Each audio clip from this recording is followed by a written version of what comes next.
Welcome to the Rise Inside podcast, hosted by Justin Starbird and powered by Rise Robotics.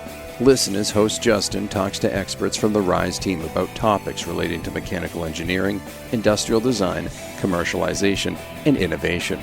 True collaborations work when ideas are integrated at inception to solve significant problems. Rise Inside brings together how the team continues to work with great folks to commercialize ideas. You're listening to the Rise Inside podcast. Here's your host, Justin Starbird.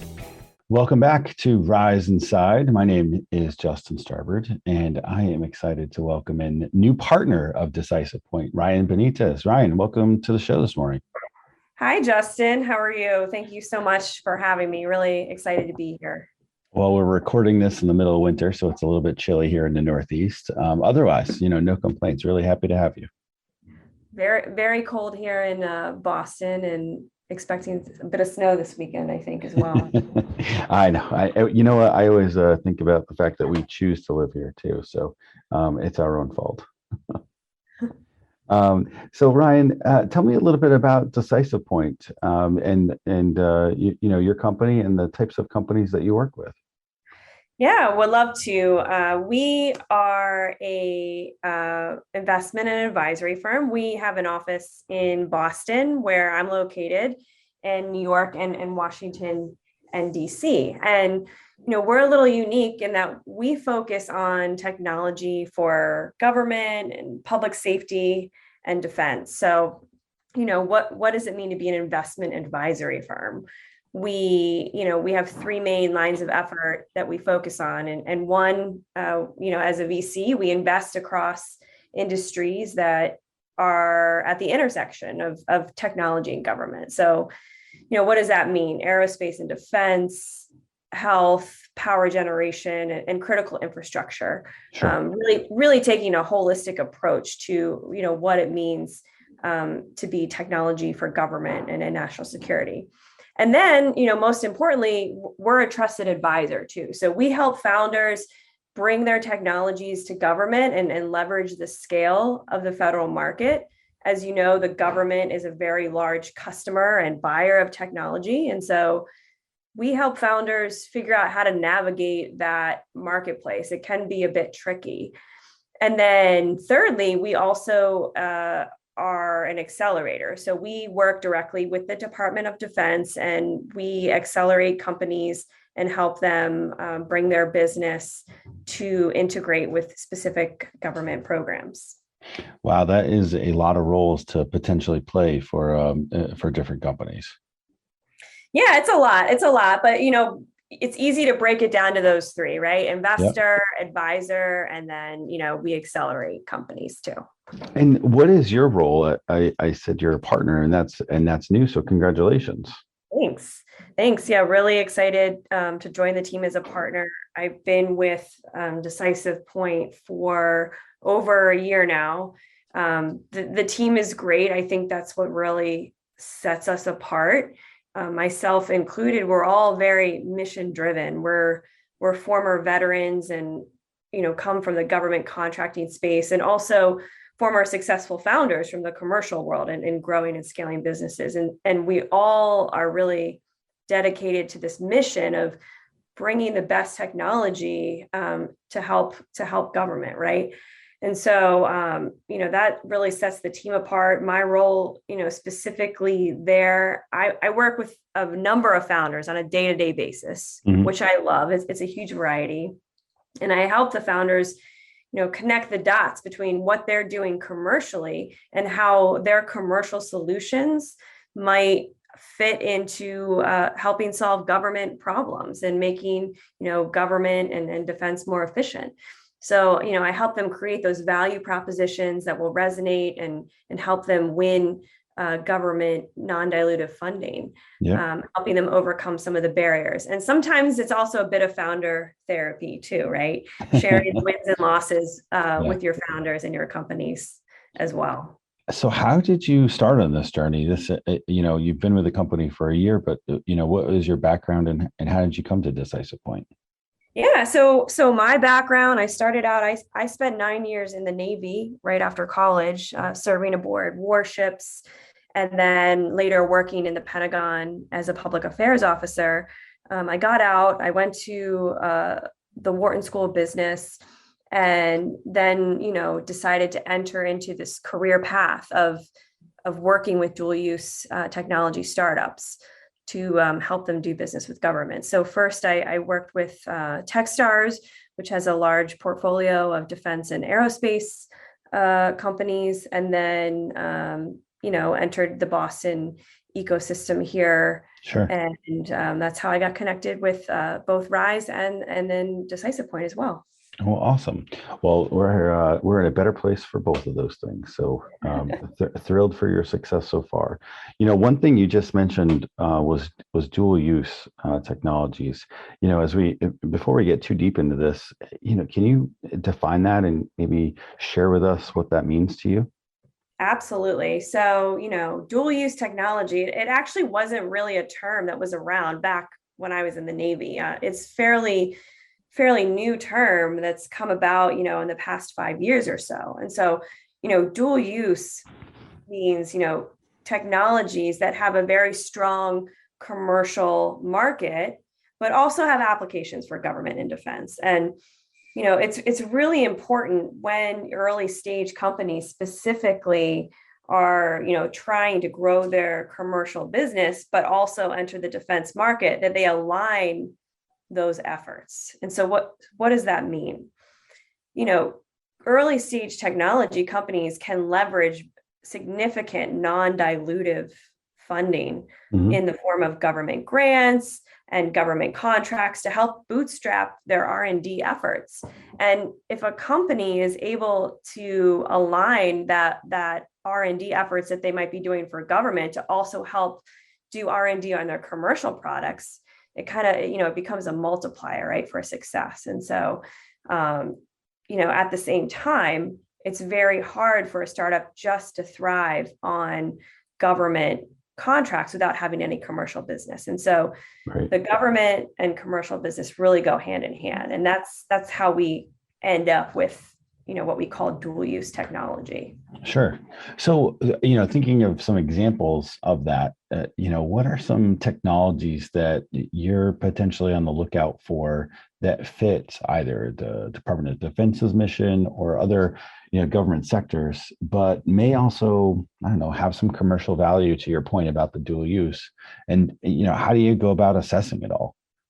Yeah. So, I think the assessment really begins, when we start working with a company. It's usually a company that has already kind of found its way in the commercial market. They have partners, they have at least proof of concepts and sales, and they have a kind of plan to market entry and growth on the commercial side. And so, that's the first kind of step. We assess, is there a commercial pathway on the commercial front? Then we take a look and say, okay, has the company had any interest from government yet? Have they had any conversations? Have they won any initial, what we call small business innovation and research contracts? And, what are the priorities coming out of government that, will be opportunities for the company? So, I give the example, this year there's a big focus in government on, hybrid and electric vehicles, right? And so, that's an example of where Rise might fit in, right? They, their technology really helps to make a hybrid or electric vehicle more power efficient. And so, a company like Rise is a great example of a dual use company. Rise has many commercial partners already, which I think you've discussed in other episodes, but the government also has, plenty of support equipment and lifting needs and hybrid electric vehicles that are going to be coming out, right, that will be relevant to the Rise technology. And so the assessment begins with, is there a strong commercial market, and is the government, is there indication that this type of technology is going to be a priority? Right. So, the same goes for other technologies too, right? AI, artificial intelligence and machine learning and quantum computing and, battery and energy technologies. These are all things that clearly have strong commercial markets, but the government needs them to become more efficient, in their operations as well. Yeah, absolutely. But it's so interesting because when you break it down, a lot of these things, are quite simple, but sometimes the most simple things are so complex.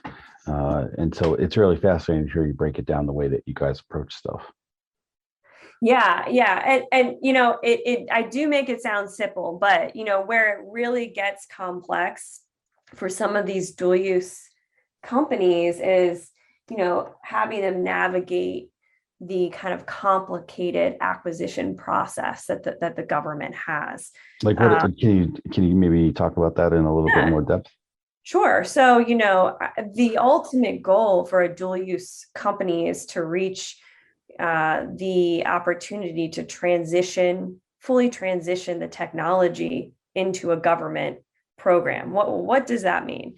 That means that the company has gone through initial R&D, testing and evaluation process with the government, and then ultimately the government decides, we are going to procure this on a regular basis, on a recurring basis. And this then results in recurring revenue and multi-year contracts for a dual use company. And that's the end goal, but there's a long journey to get to that transition. Sometimes it can be 5 years. So that journey really begins with, market entry into the federal market. So, who are the right customers? Who are the government organizations, whether it's the DoD or the Department of Energy or, the Department of Transportation, that are going to be interested in my technology? What value am I creating for them? And what are the initial R&D funding opportunities that would serve as, the entry point for those companies to, get funded to build a prototype or a proof of concept. So, starts with market entry. And then after that, it enters a growth stage. So, you've proven out your technology. And then you can think about, okay, government customers, we've proven this out, we've built the prototypes. Let's now talk about how to procure this. And there's so many different contract types and pricing requirements. And, we help companies so that they don't have to become a government contractor.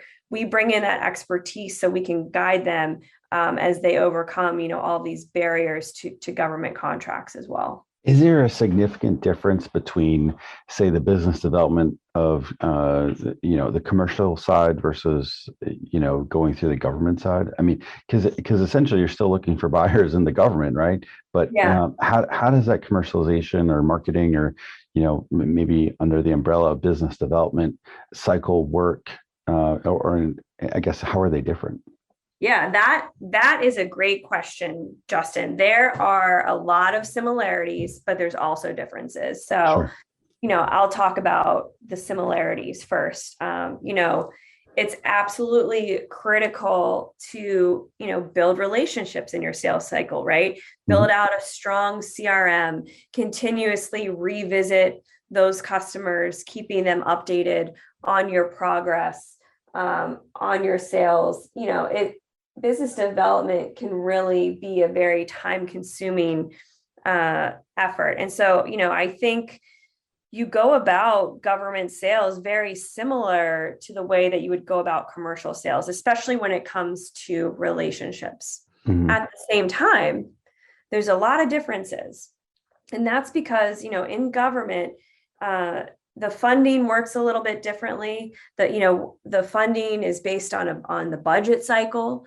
And so, the funding a lot of times doesn't come out until, the end of Q1 the following year. And you have to kind of wait for funding to drop. If funding is not available, you have to go through a request process. And so, number one, the big difference is your customer may not have funding right away. And so you have to get a little bit creative trying to find new funding avenues.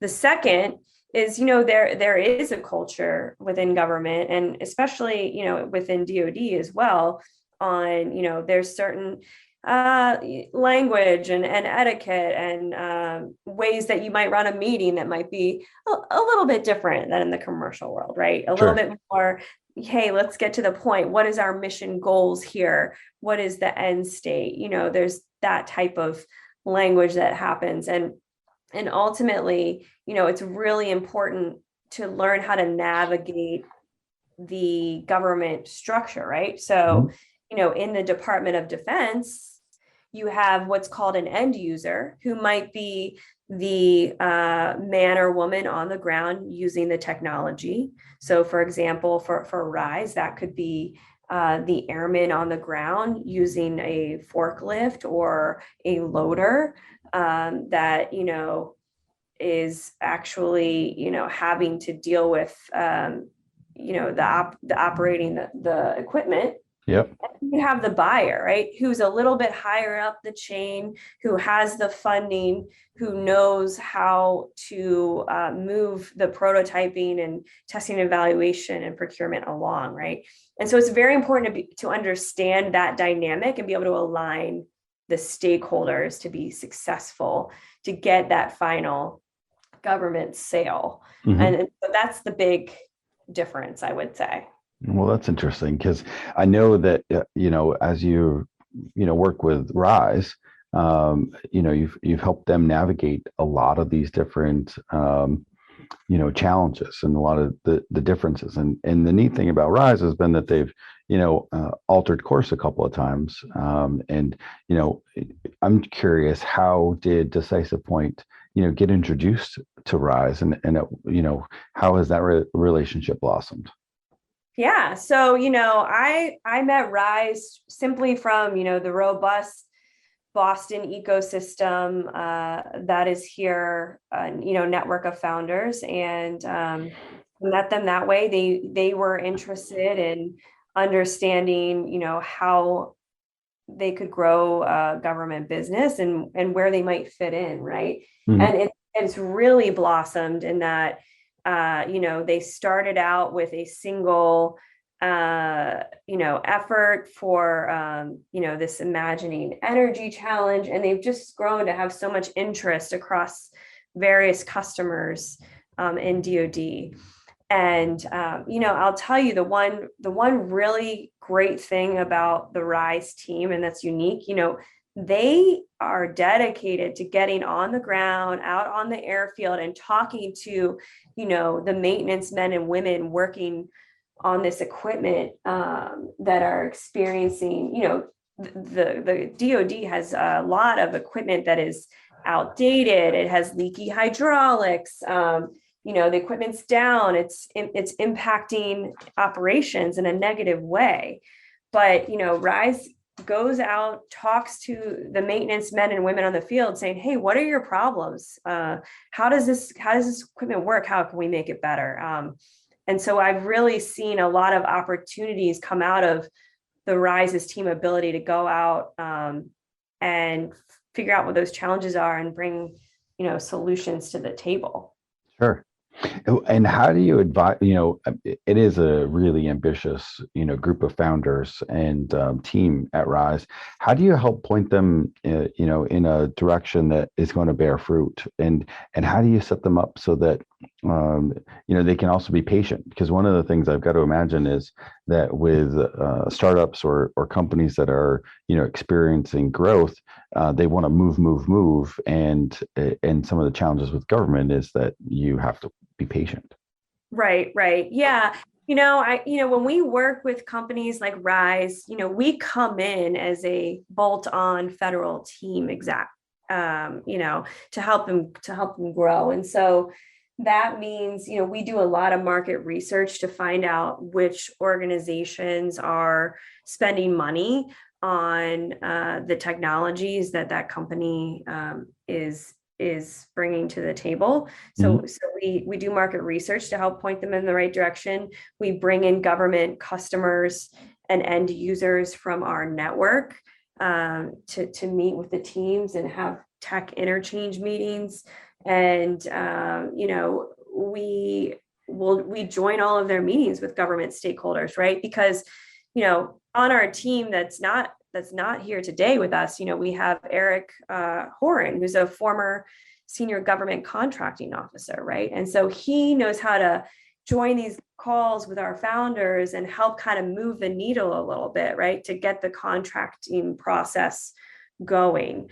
And so, we're very helpful in that way in getting the company pointed in the right direction. And, I think, lastly, I'll say, we also help companies avoid government contracts that might be a burden, right? Or Sure. a distraction from their commercial direction. We are there to help the founders and companies tell the government, hey, this is, a direction we think you should be taking. If tech founders are bringing their expertise to government stakeholders, they're just as interested in, hey, let's move the R&D in this direction, because this also helps facilitate our commercial business. Let's not go down, the rabbit hole of creating something that would be a distraction or too much overhead for us. And so, we help point companies in that direction too, right? To align incentives between, their commercial business and what the government needs as well. That's you mentioned bolt on, and then you're talking really about a holistic approach to assisting companies. How is that, how has that deepened your relationship with the Rise team over the last 12 to 18 months? Oh yeah. I mean, I feel like we're almost part of the team, number one, they're close in proximity. If you haven't been over to their space, I highly recommend you do. It's really, fun to go over there. I always like to see what they're working on or what, big equipment they've got in there. My preference is the walk through all of the graveyard, the projects that didn't make. Oh yeah. I really like the, yeah. Yeah. Some of those things have been pretty exciting. Yeah, the graveyard tour, showing where Rise has been. Right, that's right. Yeah. So I think, being bolt on, I feel like we're part of the team. I try to get over there as much as possible to engage face to face. We bring government stakeholders over into the space as well. There's a lot of government, tech scouts and stakeholders in the Boston area that are focused on finding innovative technology. And so, we bring them over to the space frequently. And we meet with the team weekly, and it's been really great to just work alongside them and share in a lot of the successes that they're having. Absolutely. I feel the same way. We've been fortunate or I've been fortunate. My team here has been fortunate to work with them too. It's been really wonderful. So what's next for you, Ryan? What's next for Decisive Point? What's next in the relationship with Rise? Yeah, I think, what's next for me, I'm with Decisive Point for the long haul. I, couldn't love our team more, everyone focused on the mission of bringing great and cutting edge technology, for the better of our country and national security and government. So I'm here for the long haul. What's next for Decisive Point? We are going to, continue to invest in great companies along the way. We're going to continue to grow our advisory business and work with more founders. And I also think, our accelerator programs are going to scale as well. And we'll be working with a lot of government customers there to help them access and recruit the best tech. Mm-hmm. As far as next for us and Rise, I see a lot of success on the horizon. There's a lot of irons in the fire that, we're going to be helping them pursue within the government as well.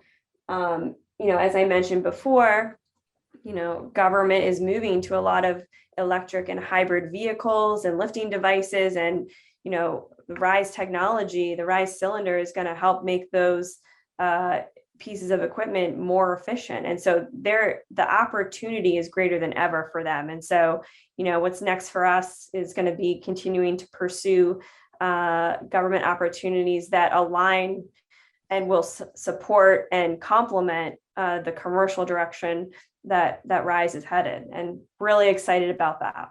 Awesome. Well, I'm, thankful to have had the opportunity to meet you and to have you on the show today. Thank you so much for joining me. Thank you, Justin. Really had a great time and looking forward to our next chat. Likewise. Well, you've been listening to the latest episode of Rise Inside. You have been listening to the Rise Inside podcast, presented by Rise Robotics. On behalf of our guest today and host Justin Starbird, thank you for listening. Please share your feedback on our LinkedIn page, linkedin.com/company/rise-robotics.